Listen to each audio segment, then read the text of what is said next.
I'm really excited about the season getting started here with an exhibition game on Thursday.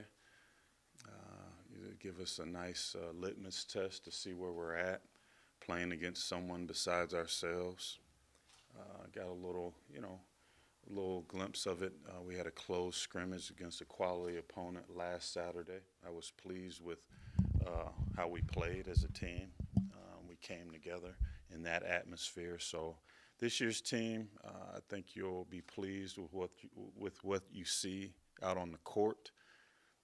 This is probably, I'll be honest, since being my third year as a head coach, this is probably um, from top to bottom my most talented group I've had. So, especially from an offensive perspective. So, I think you'll all be pleased. Talk about with the team, you have a all-conference player coming back in Lewis. Is the team going to rotate a lot around him, or is it, like you said, being as balanced as it is offensively, will there just be, like each night could be somebody different to whoever's open or whoever's got the look? Well, it will be very balanced. I said earlier we had a closed scrimmage atmosphere, and we put up close to 100 points. And my returning leading scorer, and a gentleman who averaged 20 plus a game, so that's 35 points a game, didn't even play. And so that was a pleasant surprise. We won't rely on one guy. There'll be times, probably 90% of the time, positions 1 through 5, there'll be guys out there that can really score it at a high clip. And that's kind of how I designed the team to be.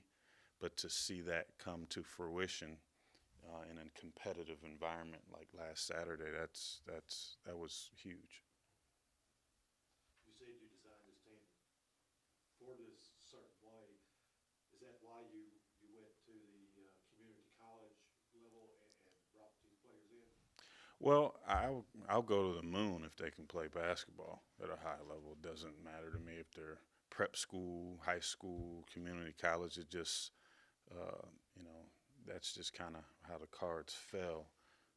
And a lot of our community college players, for instance, Manfiki Sano, he's paying his own way. He's a sophomore, so he's got 3 years to play. He's got a bright future. So a lot of these kids, you know, it doesn't matter. It just so happened this year there were quite a few of them. You know, we do have some high school kids. You know, my son being a transfer high school kid, Paris Hewitt being a high school kid.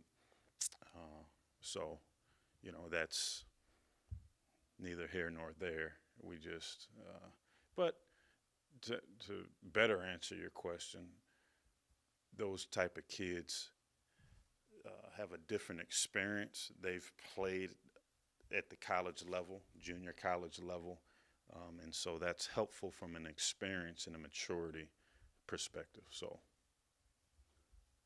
You mentioned Paris Hewitt.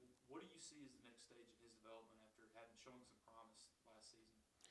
he's been big time. His game is flourishing. He's really worked hard on his body, on his shooting, on his overall ball handling, his understanding of the game, a lot of film study. I've been as pleased with Paris as anybody on this team, the improvement and the jump he's made personally in his game. So I expect big things out of Paris. What do you hope to see from this exhibition game coming up and moving into that first game next Tuesday? I just want to see our guys continue to play the way that we have taught them to play. We obviously, I mentioned before, want to score the ball at a high level, a high clip, but we're also, we're just not hanging our hat on offense. Defensively is an area where we spend a lot of time.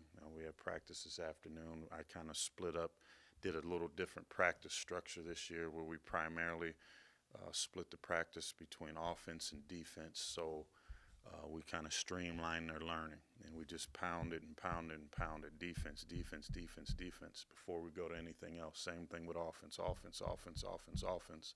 And then at the end, we intertwine the two and put them together. So, I'm just be looking for the guys, obviously, to play how we traditionally play hard, play selfless, blue-collar type of attitude is what we try to do. Just go out and work hard, outwork the other team.